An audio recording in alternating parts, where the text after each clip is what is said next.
thing is, today we're talking about repotting, which of course at this time of the year is directly referring to indoor houseplants. So if you guys are looking out the window like I am and there's snow on the ground and winter is back in full force, then this is a great option for giving your green thumb a little bit of a workout.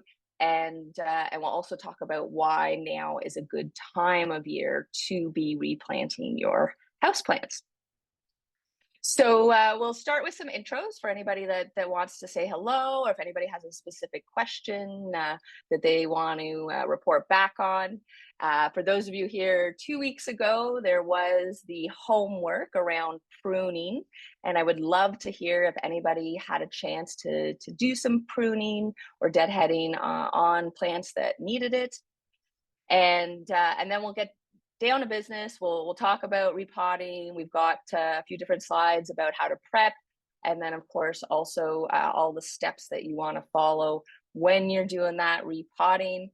And as always, we have a discount for those of you participating today, and a little look ahead as well to next week's topic, and time for Q&A. So if you do have questions through the presentation, please put them in the chat.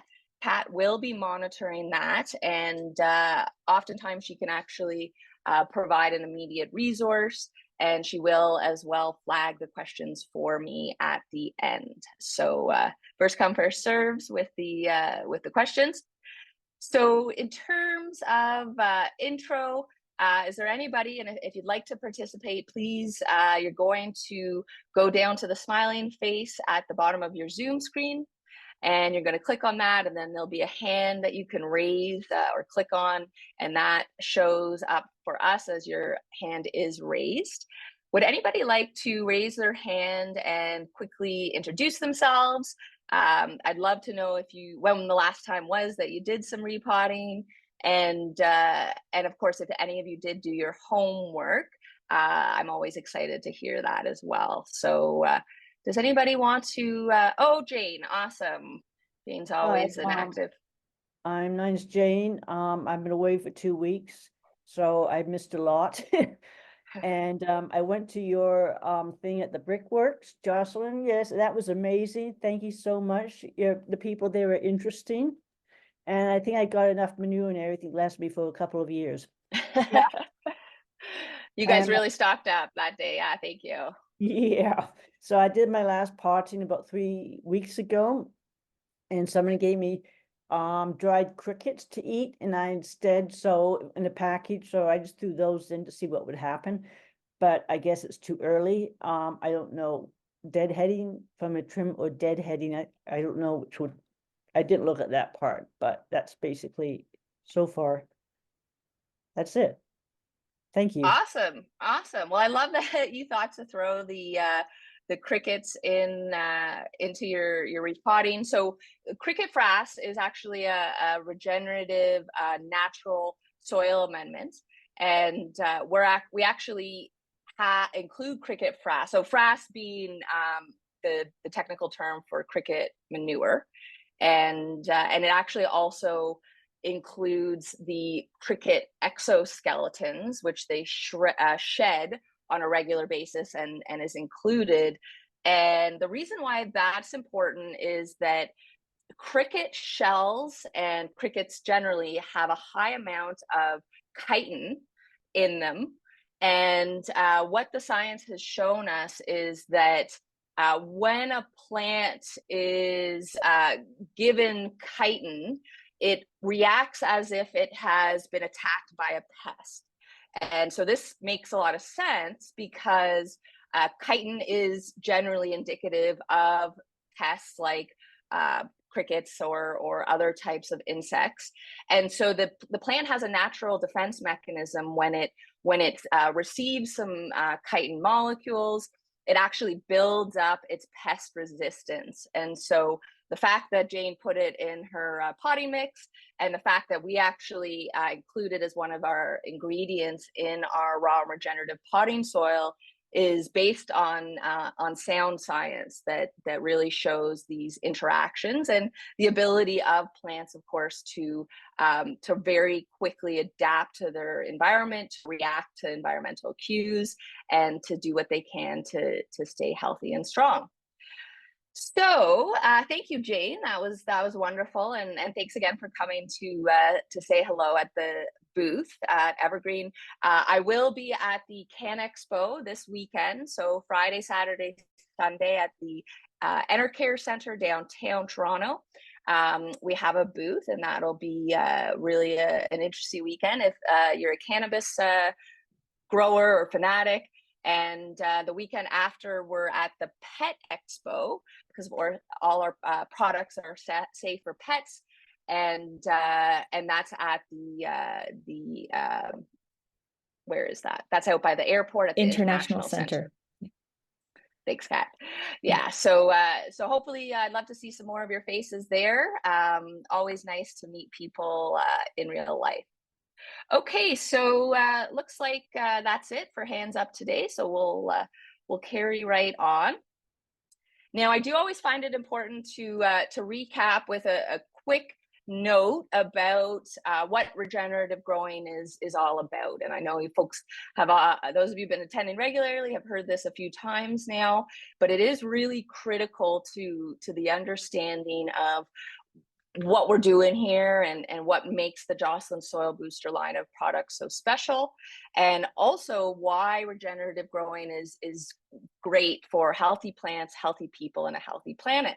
And it all does come down to the microbes or the microbiology that lives in our soil. And we know that the microbiology that lives in our soil, and in fact is everywhere, it's in the air, it's all over us, it's all over plants, it's all within us as well. And that microbes and organisms such as plants or ourselves interact and depend on each other quite closely. And this is called, in fact, a synergistic relationship, whereas the microbes grow healthier and stronger, they in fact support the health and the growth of the plant, who then in turn also grows healthier and stronger and supports the health of the microbiology. And the analogy that I just can't stop using is this idea that the microbes in soil, things like bacteria, fungi, amoeba, protozoa, they are the pizza delivery boys of the soil, and a plant will pick up the phone and call and put in an order for a very specific type of pizza. And as long as the right type of pizza delivery boy is ready and waiting, then he will go out much farther than the root system could ever reach itself. It'll find the nutrient or the specific type of pizza that plant has requested. It'll manufacture it or extract it from mineral matter, and then it'll bring it back and hand it over to the plant. It'll deliver that specific pizza, and in exchange, it receives a tip. And the tip is a carbohydrate molecule, a sugar molecule, goes by the name of an exudate. And this is directly created from the carbon dioxide that plants absorb from our atmosphere through the process of photosynthesis. And so a lot of this carbon dioxide is made into sugars, which is then used to feed the microbiology, and which ultimately then allows that carbon to become locked in the soil, which is why regenerative growing and soil microbiology is so critical to fighting the climate crisis, because it's a really effective way for us to pull carbon dioxide, all that extra carbon we have in our atmosphere, and put it back in the ground where it belongs. It's also a really great way to grow healthy plants, and it's nice because it's easy. It's the easy way to work with Mother Nature, let her do what she does best instead of reinventing the wheel, so to speak, and you can make sure your plant is always getting the right nutrients. Okay, so today we're talking specifically about repotting, and there's a few different reasons why you would want to repot or why you would choose to repot a particular plant. Now, certainly something like aesthetics, if you purchased a new planter, or God forbid, a plant got knocked over and the container actually broke, then of course then you're going to be changing the planter itself. There is truth to this idea that after time you do want to refresh the soil. And I'm always a little bit hesitant to really reinforce this point, because Dr. Lane Ingham, who's the founder of regenerative growing, pretty much certainly of the soil food web, she argues that no soil is ever devoid of nutrients or short on nutrients. And really, it's only the fact that the soil has become devoid of biology that is required for the plant to access those nutrients. So I do like to make this point in tandem with the idea that over a long time, it is possible, especially with only one particular type of plant growing in a planter, that the nutrients that that plant uses in high levels will get used up. And so one way to address that, of course, is to swap out the soil. You could also look at amending it or just adding to it. But ultimately, if that soil has been in there for a long time, you are probably looking at other concerns as well. For example, compaction. So as we water our plants again and again and again over time, the porosity or the air spaces that are critical for healthy root growth, for healthy microbial growth, and also to hold water, over time, those spaces are reduced, they're compacted. So ultimately, you do eventually want to be repotting. Every couple of years is generally the longest you want to wait. Probably the biggest single reason, of course, to repot is if it is clear that the plant is no longer happy, it's no longer living its best life. And there's a few different indicators. An easy one is if the roots are growing out, whether they're growing out the bottom of the container, out of the hole, then you know they don't have enough room. They may sometimes, in fact, grow up out of the top of the soil, which is not a good sign.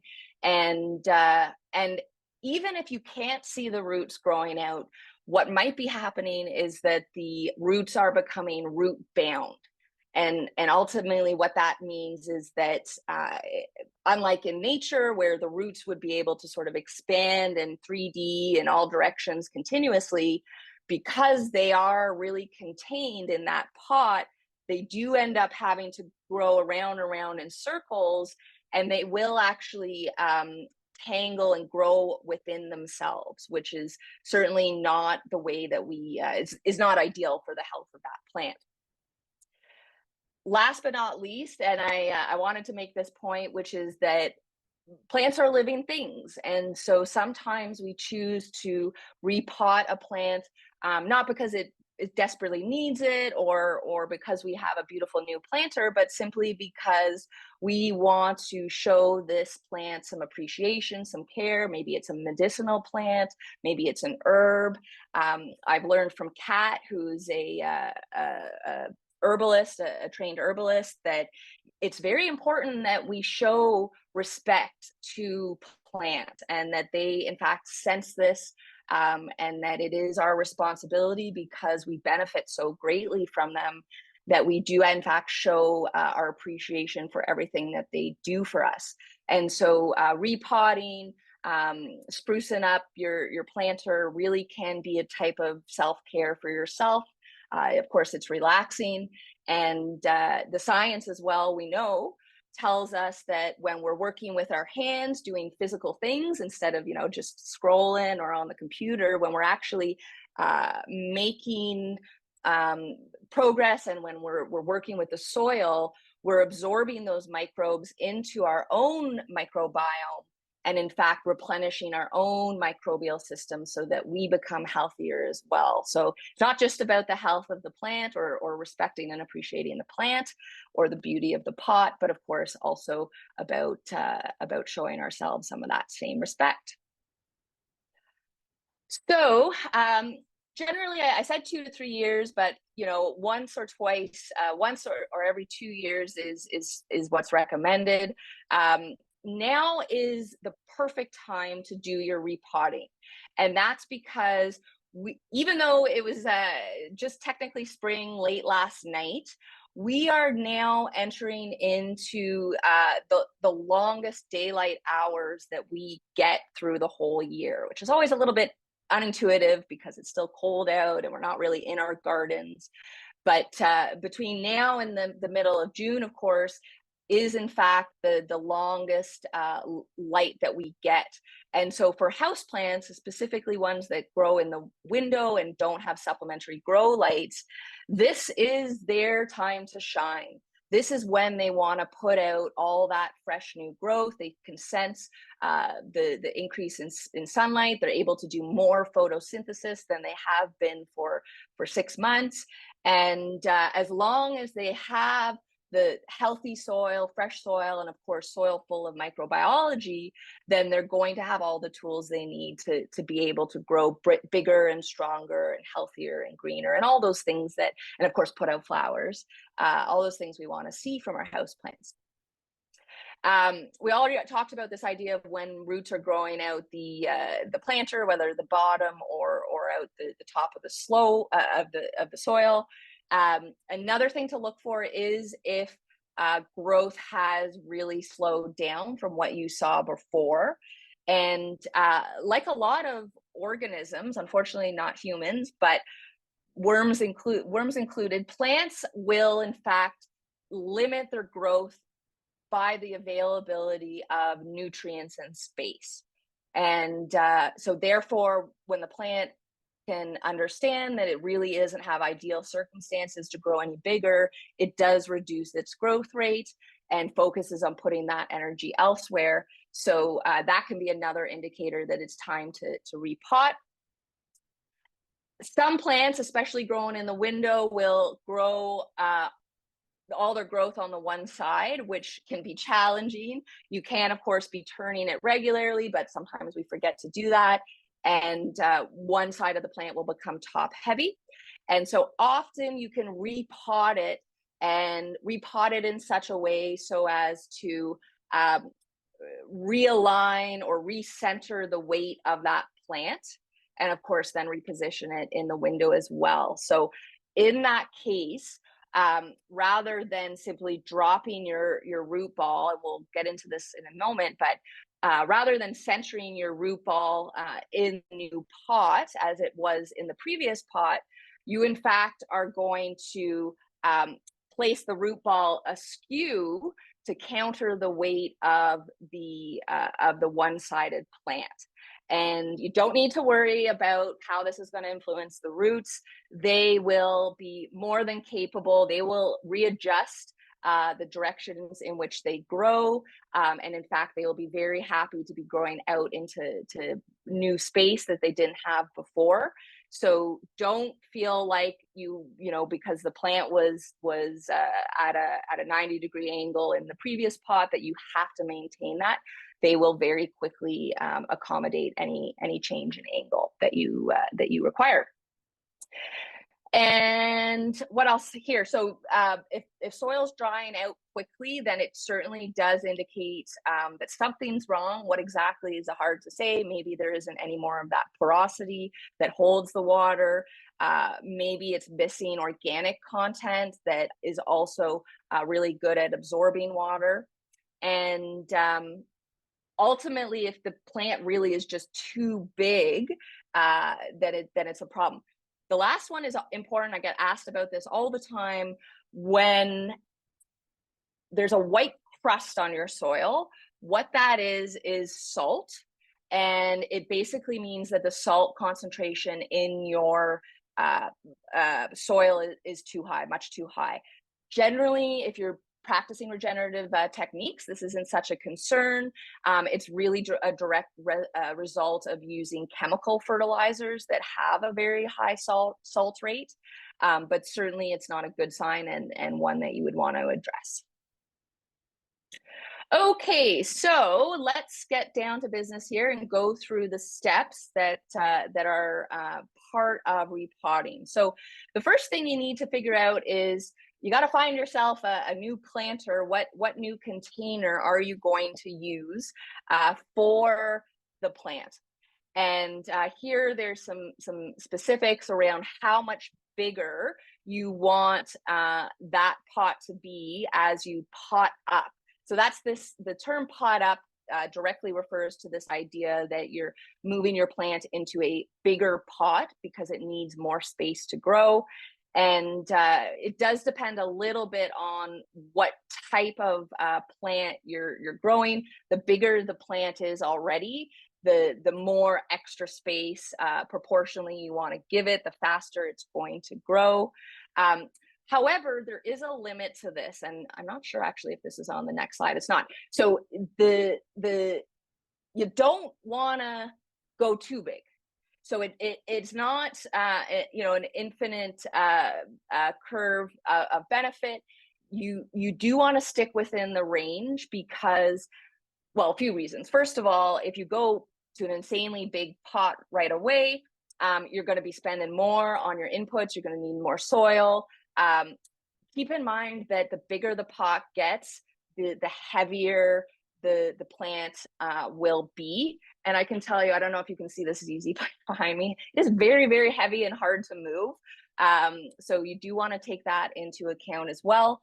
But probably the biggest concern with that is that if the planter is too big, then in fact it can hold excess water and ultimately lead to root rot. So just like we don't want the planter to be too small to bind those roots, we also in fact don't want it to be too big and allow it to essentially hold too much water and become kind of a swampy mess. So the next thing is to consider all the materials, all the supplies you need. It is the type of thing where you want to make a list ahead of schedule and check it twice and do your errands run. It's not ideal if you get halfway through your potting and there's soil everywhere and plants everywhere and then you realize that you're missing something pivotal and then you're having to either clean up your big mess or well, if it was me, I would just run out the door and leave it. But so of course, in addition to your planter, you want to know what kind of potting mix you're going to use and ensure, of course, that you have enough of the potting mix. So I'm a big proponent, not surprisingly, of our handmade raw and regenerative potting soil. This is one of our biggest products. It is a peat-free potting soil, which is really important because peatlands, we're very lucky here in Canada. We're graced with a lot of peatland. It is a massive storage for carbon. It's a massive carbon sink. And when we mine peat, or when the big soil companies mine peat, they strip mine it, and they essentially destroy the ability of that ecosystem to hold that massive amount of carbon. They essentially just release it all into the atmosphere. So it's a double-edged knife. We're no longer able to store it, and we're adding a bunch more to what's already an overloaded atmosphere. And peatlands are very sensitive biodiverse ecosystems, and that's because they're kind of like a cross between soil or land and water, and in fact they effectively are both. That's really what's special about them. And they have massive water holding capacity. So this diversity, this unique ecosystem is home to so much animal and plant life that just isn't found anywhere else. That's obviously totally wiped out when peat is extracted. And last but not least, these ecosystems really provide a lot of benefit in terms of climate resilience. We know that we're having harder, stronger rainstorms where we get more rain faster than ever before. And we've seen the consequences of that with flooding everywhere. And peatlands really have the ability to counter that because they can absorb all that water and store it and then slowly release it into the groundwater reserves that other ecosystems just aren't able to do that. So that was one of the reasons we developed a peat-free potting soil. There aren't that many out there. Most that are peat-free use coconut coir, which is it's a byproduct of the coconut harvesting industry. However, so it's better than peat. It's not a raw resource. However, it's coming out from overseas. It's being shipped from an incredibly far distance. Of course, we don't do any coconut growing here in Canada, so there is a significant carbon footprint to coconut coir. It does replicate peat in a lot of the functionality, a lot of the physical components. And that's really why it's used, this idea that it's able to hold water so well. We were able to find a much better suitable alternative to peat in our vermicomposted wood chips. So when we harvest the worm manure, we have a lot of leftover partially degraded wood chips, which we are then able to refine and then use in place of peat in our potting soil, and have a very similar structural capability and water holding physical properties as peat. So the extra benefit, of course, is that our raw regenerative potting soil is full of microbiology. And regardless of what soil you end up choosing to use, whether you buy a store brand or you make your own, at the end of the day, you really want to make sure that you have the microbes in there, because you heard me at the start, and you're going to hear me again, that it's the microbiology that makes the difference. It's without your pizza delivery guy, you're not getting dinner. And so make sure whatever soil you're using, you're supplementing it with a microbial amendment like our worm manure. So that would be my recommendation if you are going to use a store-bought product. And of course, it goes without saying that you want to find one that doesn't have chemical fertilizers. So a traditional Miracle-Gro potting soil is in fact going to have man-made synthetic chemical fertilizers that are damaging to our plants, damaging to our planet, and damaging to the microbes that you would add. So it wouldn't make sense to use that soil and then add microbes. They would just sort of counteract each other. So if you are going to buy store-bought, you will want to be looking for something that's labeled organic or all natural, because then you can be confident it doesn't have the chemicals, and you can add some microbes to really boost the quality of that potting soil. Last but not least is certainly there's lots of people, especially if you need large volumes, that make their own potting soil. And again, you will want to do some research into this. Potting soil, is different than regular soil or garden soil for a few different reasons. A big one is the physical structure. So potting soil needs to be very light and fluffy and have a lot of aeration or porosity, this ability to hold air and water. And that's because if it doesn't, then the soil is going to get compacted very quickly. It's not going to maintain air spaces for the roots to grow into. It's not going to hold water, which of course, again, is really critical for pots, because they don't have access to infinite amounts of water out like in nature they would. And then as well, we just don't want our containers to be really heavy, which would also be a problem if we didn't have light, fluffy soil. So generally, people that are making their own soil mixture are using some variation of this high-level ratio of 1 or 2 parts compost or coir, and then 1 or 2 parts of some kind of physical material that's going to add this physical structure. Perlite or vermiculite are natural minerals, volcanic minerals that have been heated at a very high temperature. to expand and have significant air and water holding capacity. And so perlite holds water really well, vermiculite holds air really well. So often you'll find a mix of both is great.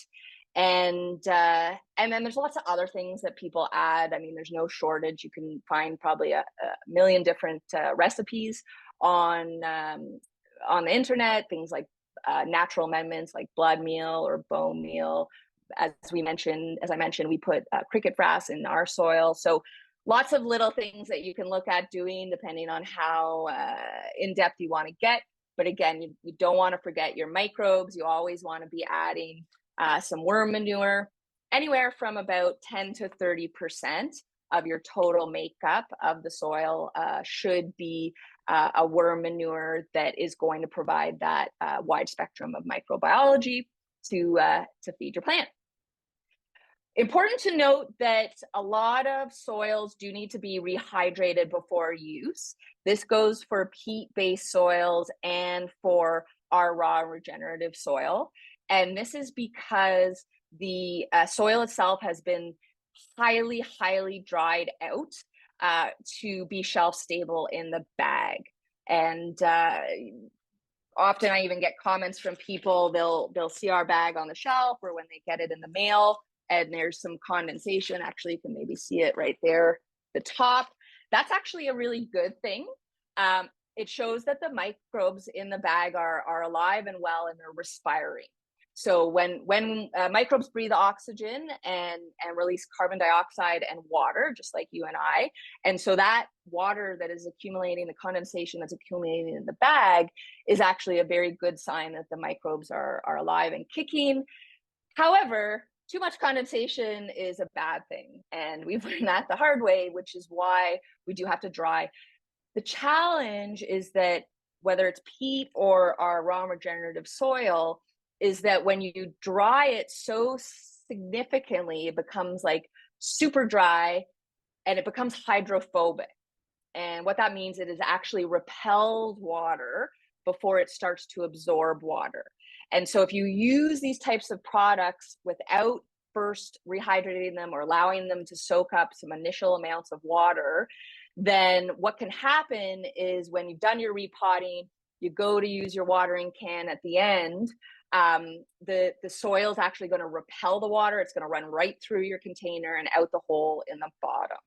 And that's not a good thing. So we want to get some initial hydration into that soil. And then, of course, for those of you who remember grade 10 science, water molecules are attracted to each other. And so once some of that water is already in there, it's going to attract and hold on to additional water when you water at the end of repotting. Another important material, and this is a really important point across the board because we see this all the time, please do your best to ensure that there's some drainage capability in your containers or pots.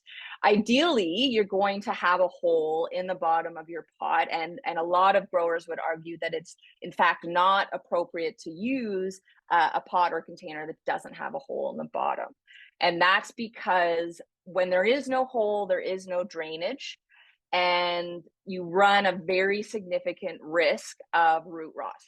And it can be very, very challenging. I mean, most folks, and I fall into this category as well, overwater their houseplants. It's a natural tendency for us to baby our plants, and we think that they need to drink water as often as we do. That's generally not the case. Your best bet is to have once a week watering regime, a small amount of water until it starts to drain out of the pot, and then allow that soil to dry out completely.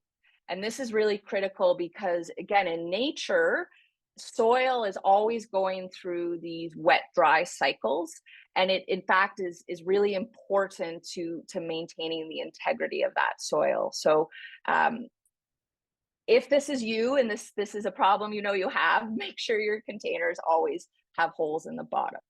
The other option is to use some kind of drainage substrate in a container that it has a closed bottom.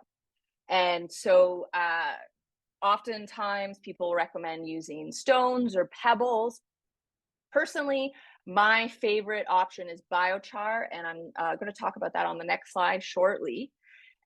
Very quickly, the other things you need are some gloves, of course, the watering can, and don't forget to set up your space for a bit of mess. So you'll see in this picture here, we actually purchased a, I think this is called a repotting. Actually, I'm not sure what it's called, but I got it on Amazon, of course. And it's cool because it kind of like folds up on the side. It's like a little mini indoor tarp that then folds up and fastens into place so that you have a nice little container that can hold any mess that you create. And this, you know, if you're worried about that kind of thing, you're doing this inside of your kitchen, that's very helpful to have set up as well. So the first step is to remove your existing plant from its existing container. And the best way to do this is to turn the plant on its side. So hold it horizontally with the table. And depending on what kind of container is, if it's a plastic container, sometimes it has some give and you can kind of like manipulate the container to loosen the soil from the sides, and then the container will sort of gently slide off. Of course, if it's a clay or a stone container, in that case, you have to be a little bit more aggressive and perhaps even hold it beyond the horizontal and sort of facing downwards to have gravity help you. And again, you want to hold on to basically you're putting your hand on the top of the soil around any stems and allowing the plant and the root ball as you tip it over further to fall into your hand, so that you're then holding the plant upside down with the root ball being held in your hand. Of course, all the soil that's not attached to the root ball is going to fall out, which is good. We want that. And hopefully you're also able to do that without damaging any of the foliage. We do, when we're repotting, want to gently remove old soil from the root ball, and if the roots have become root bound, which you'll know because they've like wrapped and wrapped and wrapped and wrapped and wrapped and wrapped, and they essentially hold the shape of the container even without the container, then you do want to gently pull these apart. And again, this is, you know, it requires some finesse. You don't want to be too aggressive. You are stressing the plant out by doing this. But the plant doesn't have a great ability to, once it has become root bound, it doesn't have a lot of ability to become unroot bound itself. And that makes sense because in nature it wouldn't have happened. So we're responsible for it occurring. We kind of have to be responsible for sorting it out. And you do that very gently, just sort of, for anybody that has long hair or tangly hair like I do, it's almost like when you're untangling, you got something in your hair, you got to carefully untangle it.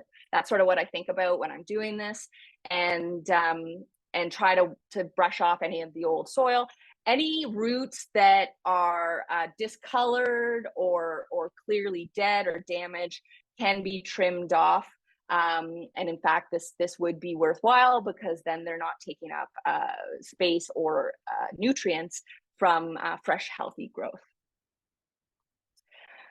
So I mentioned before about biochar, why I like to use that as a drainage substrate. And again, a drainage substrate, especially like biochar, is useful in planters that have holes, but absolutely mandatory in ones that don't. And biochar, I believe, is the best option because unlike stones or pebbles, it actually absorbs water. So what's special about biochar is it's made up of millions of tiny, tiny little holes. And these holes are really, really good at holding water, but they're also really good at releasing water when it's needed. So biochar has this very unique ability to manage watering fluctuations and help smooth out inconsistent watering levels, so that when there's too much water, the biochar is able to sort of suck it all up and hold on to it in a safe way that isn't going to damage the root system. And then when there starts to be less water, when the water gradient starts to go down, perhaps the roots start to need some water, it will in fact release that water back into the soil. The same goes for any kind of nutrients or soluble nutrients that were in that water. So we often don't realize this, but when we're watering our plant and there's water coming out the bottom of the container, we are in fact leaching nutrients out of the soil along with that water. So biochar is a way that it will, it's like a magnet, it will hold on to those nutrients. It's charged in such a way that it will hold on to those nutrients rather than letting them leach out, and again make them available back to the plant and the microbiology when they're needed. So it's really good value in terms of upfront, you're paying a little bit extra. It's another supply that you need, and it's another step to the process, but it's going to pay off in a variety of ways and a variety of dividends down the road.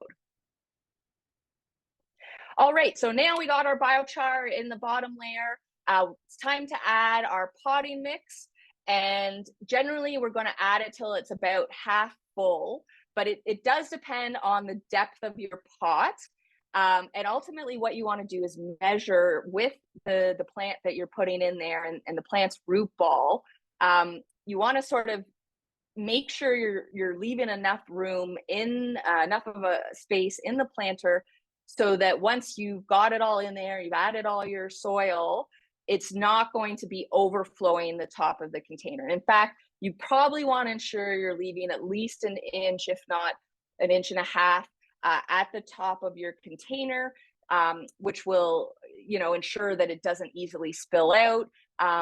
When you water, you're not going to very quickly have water pouring out the edges, which can sometimes happen. So you do want to carefully use your plant as a benchmark or an indicator while you're filling up your container, and check once or twice to make sure that you have the dimensions right, that you have the depth right, because there's nothing worse than getting to the end and then realizing you got to start again. So now you're going to add your plant. If the plant is nice and steady and the weighting is well suited, then of course you just center it, drop it in. But then I mentioned earlier about how this is also the time when you would counteract any potential overgrowth on one side or heaviness. You would want to plant or place it in askew, so as to rebalance the entire container itself. Then you are going to cover and basically fill in around the root ball with the remaining potting mix or the potting soil, and then gently tap it down with your hand. So you don't want to compact it, but you do want to make sure that there aren't large gaps or large air spaces. We want tiny little air spaces, which is what microbes do in the physical structure of the soil, but we don't want large ones, because what will happen is the first time you go to water it, or maybe the second or third times, or when it settles a little bit, the level of that soil is going to be a lot lower than it originally was, and you'll have to fill it up even further. Last but not least is to add your mulch layer. So a lot of people don't realize this, but just like outside where soil is never bare, Mother Nature very quickly will sow her weed seeds on bare soil so as to protect it, because it is damaging. The environment can be damaging to soil, but it is also critical for indoor soil to be covered. Now, we don't have to be as worried about the wind, for example, indoors, but watering certainly can over time create compaction in your soil if you don't have a nice mulch layer, excuse me. But additionally, the other benefit of mulch is that it helps to hold moisture in the soil.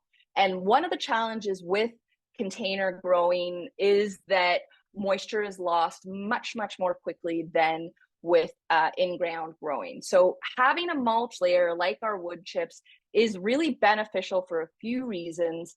The microbes are also going to be happier. Remember, microbes live in water. They live in the filmy thin filmy film of water that exists between all the soil particles. And as soon as it gets too dry, microbes go dormant. They have to. And so you can imagine that without mulch on top of your house plants, the top layer dries out very, very quickly, and you're never really going to have any good microbial population or life or activity in that top layer. Whereas if you have a mulch on top, it's what holding the moisture in, and it's also serving as protection, or it's becoming the dry component and allowing those microbes to have a nice little blanket on top of them. And also it looks very attractive. Of course, last but not least, you do want to water well, and this is critical for a number of reasons. Hopefully you rehydrated your soil initially, as we discussed. We also want to activate any of the new microbes. We also want to help de-stress the plant. So this is you know, a bit of a challenge for the plant. It's in a new environment now. Perhaps its roots have been jostled a little bit. And so watering really quickly allows the microbes to come to life and start delivering on-demand nutrients. So remember that plants are able to ask for the things they need. And so long as the microbes are ready and waiting and active, the microbes will deliver on whatever is needed. And so you can imagine in a new home, with a new surrounding, with some perhaps a few limbs missing, that the plant is going to be asking for help from its microbial partners. So you want to make sure that there's enough moisture in that soil that the microbiology is able to do what it does best. Okay, so we're quickly going to get to some questions. A few tips to avoid. I already mentioned, you know, you want to look for a soil that doesn't have chemicals. Same, of course, goes with fertilizer. It is very damaging to all the things. You know, chemical fertilizers were effectively the chemicals used for warfare in World War II. They are toxic. They are deadly. Don't get me started on how we ended up here, where we're using them on all our agricultural crops. It's for another webinar.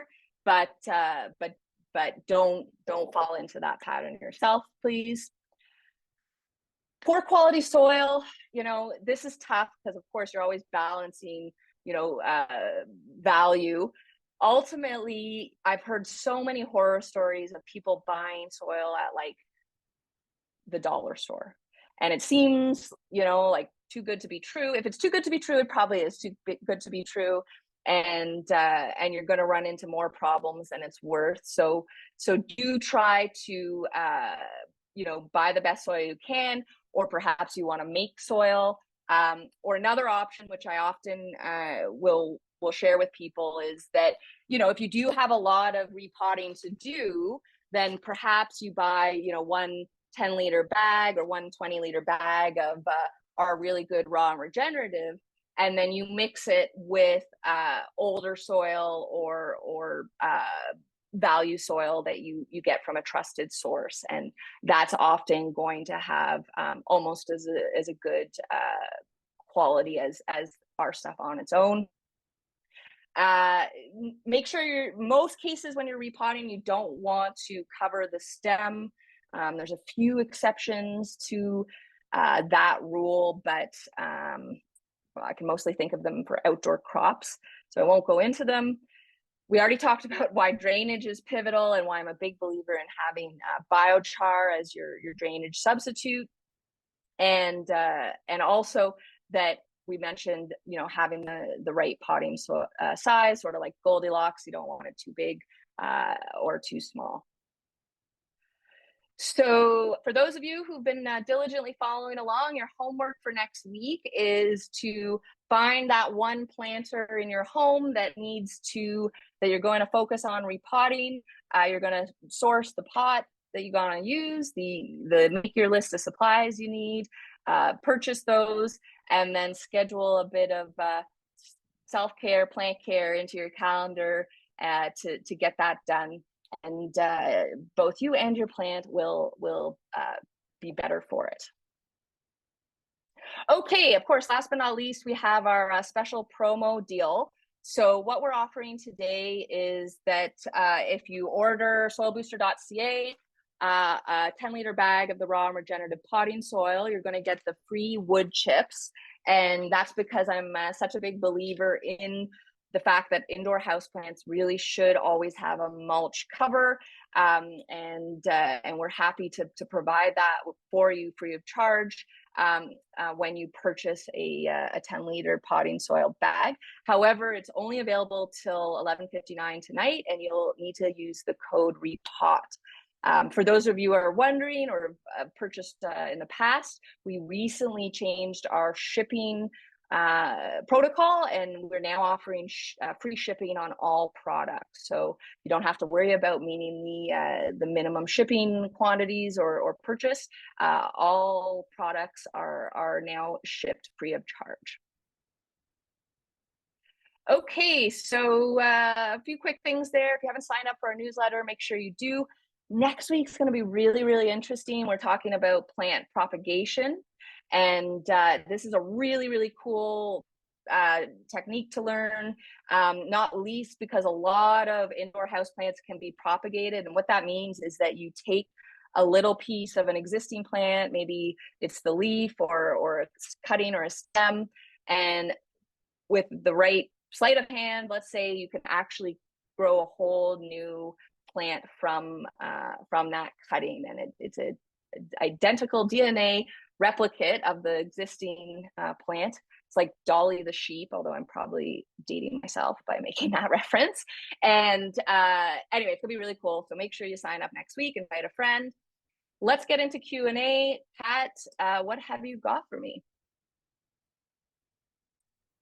Hello. So we've had 3 questions in the chat so far. So I was keeping track of them, and Maxine made a really great point about some plants, example snake plants, prefer to be root bound and don't benefit from being repotted.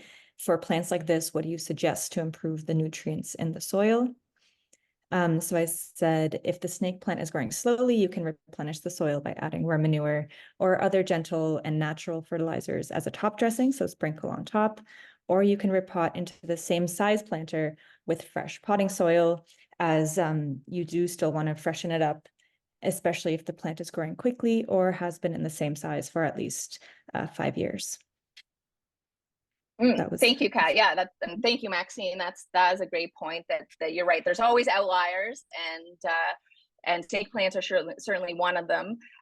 Likely, this is why they are so popular, because they are quite unassuming in terms of their needs, and like you said, they're happy to be sort of in a very close quarters.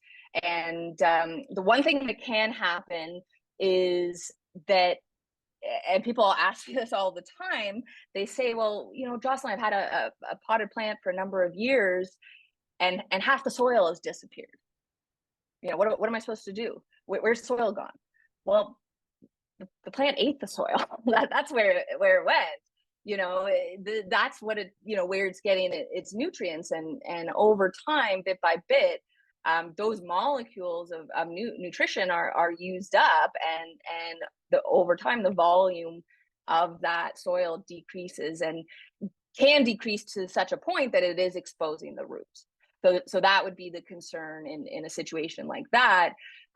In which case, what Kat suggested is fully correct, that you simply can supplement the existing soil with an amended soil. In this case, I would, like Kat said, recommend our worm manure or a supercharged microbial supplement rather than just a regular soil, because chances are that snake plant has lost a lot of the biology that it requires, and so you do want to make sure that you're adding that biology back, and that ultimately what you want to also require is that, because there's only a little bit of space or a little bit of volume or material that you're adding, it, you want it to be the most quality or nutrient dense or concentrated amendment that it can be, because you're short on space, so you kind of want to maximize value or quality or concentration. So I think that's probably a great question, Maxine. Thank you. Why don't we award you the giveaway bag for today's webinar? And I don't believe you've been a winner in the past, so please send Kat your address, Maxine. You can direct message her, and we will get you some worm manure, and you can add that to your snake plant, and you'll both be very pleased with the results. We have a new question in the chat as well. Would mulch be vulnerable to fungus gnats? So From mulch, Irene. mulch, well, depending on the type of mulch you use. So I discussed the wood mulch, which is what we like to use because it's the most sustainable option. Our mulch is sourced from a local arborist, and believe it or not, a lot of forestry waste still goes to landfill. So we think it's important to find a better use for that material, which is why we bag it and we recommend it. There are other types of mulches that people use. I mean, some people use hydroton, which is like a clay pebble. You can use stone, regular stones. You could use perlite or vermiculite. Those types of mineral-based mulches or inorganic mulches would be less susceptible to fungus gnats, because fungus gnats are directly a result of decaying organic matter. Now, of course, the challenge is that healthy soil is ultimately decaying organic matter. That's the point. And perhaps one of the reasons that chemical fertilizers are so popular is that it replaces the need for decaying organic matter, which maybe helps manage concerns around fungus gnats. For us, what we find works really well is effectively managing our moisture levels. So fungus gnats, they need decaying organic matter, but more importantly, they need moist, consistently moist, decaying organic matter. And so what happens is that if someone waters too regularly or isn't allowing their soil to effectively dry out between watering, then that can harbor fungus gnats and contribute to the issue.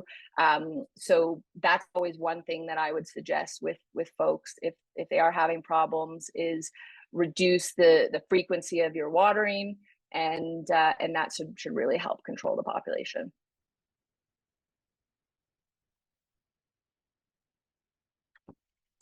Is that it? Or yeah, well, there were two more questions that I answered in the chat. Would you like me to go over those? Well, I mean, I think unless, are they widely applicable, do you think, Kat? Or I mean, probably everyone can look, but worth mentioning. Yes. Yeah, it's Wendy noted that worm manure seems to repel water if it's just sprinkling on top of planters. So should worm manure be hydrated before using as a top dressing? Good question. So the worm manure, like a soil product, like a lot of products that are bagged for retail shelf, has been super dehydrated as well. And again, what that does is it puts the microbes to sleep, so that they're not actively eating and consuming the material in the bag while they're on the shelf, and also they're less susceptible to damage. So you're right, the worm manure is a little bit hydrophobic when you first add it. You certainly could pre-soak it. We don't recommend that as necessary. What we find is that after a number of waterings, that it will overcome that initial hydrophobic property. But you're not wrong to suggest that, you know, when you first apply it, it is very, very dry, and it can repel water for a short time. Great. And then the last one from Colleen was, when repotting again, what do you do with the mulch? And I said you can scrape it off and set it off to the side to reuse, or mix it right into the new soil, or as a bottom drainage layer if you need more aeration. Cool. Yeah, those are all good good options. And ideally, you know, you don't want to have to throw out any soil or mulch product. So we always recommend that, you know, if you're not so one option is to incorporate it into your new mix and make sure you're adding enough of the other new good stuff to make up for any of the older stuff. But again, it's not that it goes bad.